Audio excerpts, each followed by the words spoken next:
अस्सलाम वालेकुम। धरती टीवी न्यूज़ सां गॾु मां आहियां फौज़िया एजाज़। सभ खां पहिरियां हेडलाइन।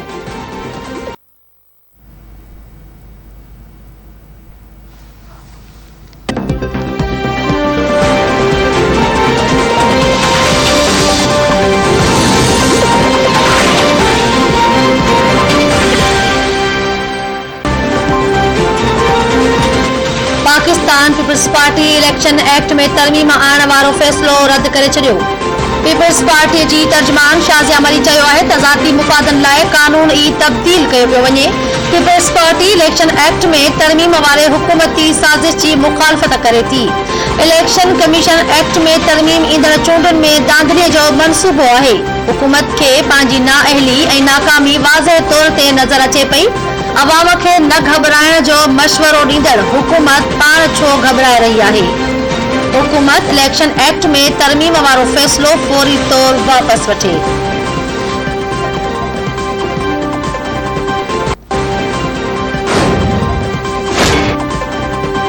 बेएतमादी थियण जो ऐलान रुगो एनआरओ वठण जी कोशिश आहे। परॾेही वज़ीर शाह महमूद कुरैशी चयो आहे त एहसाब खां बचण जी कोशिशुनि खे नाकाम बणायो वेंदो। पीटीआई ऐं इत्तेहादी मेंबर गॾिजी अपोज़िशन खे शिकस्त ॾींदा। वज़ीर आज़म वादे करे चुको आहे त कंहिंखे बि एनआरओ न मिलंदो।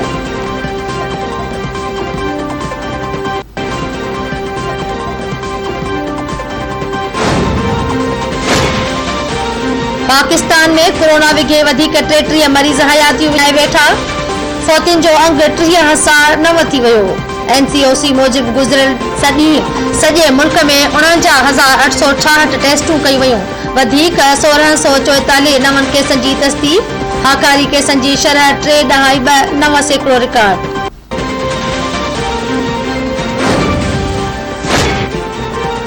साइबर क्राइम कानून में तरमीम लाइ सदारती ऑर्डिनेंस इख्तिलाफ़ राय ख़त्म करण जी कोशिश आहे। पीपल्स पार्टी जी नायब सदर सेनेटर शेरी रहमान चयो आहे त नओं कानून कमज़ोरनि जी हिफ़ाज़त लाइ न पर उन जे बिल्कुलु उबतड़ आहे। तबाही सरकार सदारती ऑर्डिनेंस मंज़ूर कराइण लाइ असेंबली इजलास मुलतवी कयो। सदारती ऑर्डिनेंस वज़ीरनि खे चूंडण जी मुहिम लाइ रियासती वसीलनि जी ग़लत इस्तेमाल जो अख़्तियार ॾींदा।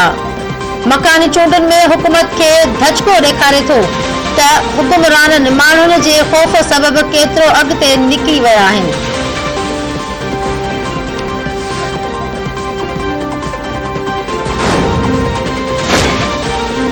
कढण भरिसां जवाबदार पोरियत क़त्ल करे छॾियो।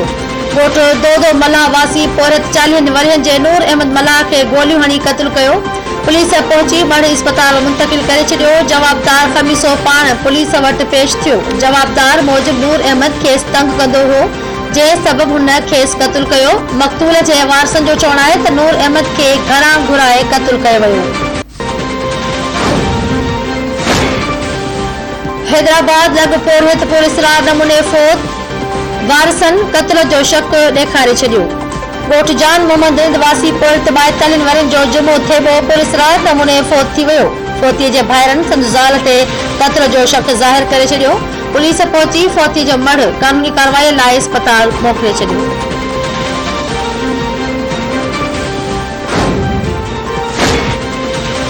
सीता रोड लॻ बाहि में सड़ी ज़ख़्मी थियल पुलिस अहलकार कराची जी अस्पताल में दम ॾेई छॾियो। पुलिस अहलकार अब्दुल मजीद चांडियो कुझु ॾींहं अॻु सड़ी ज़ख़्मी थी पियो हो। अहलकार कराची जे ख़ानगी अस्पताल में इलाज हेठो। 50% जिस्म सड़ी वञण सबबि ज़ख़्मनि जी सट न सहंदे दम धणीअ हवाले करे छॾिया आहिनि।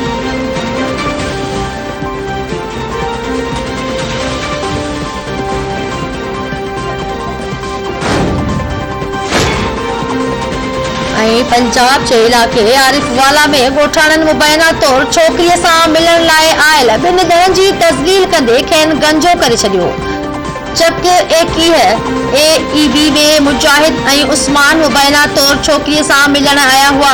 ॻोठाणनि ॿिन्ही खे पकड़े तशदुद जो निशानो बणाइण बैदि मथे जा वार कतरे छॾिया।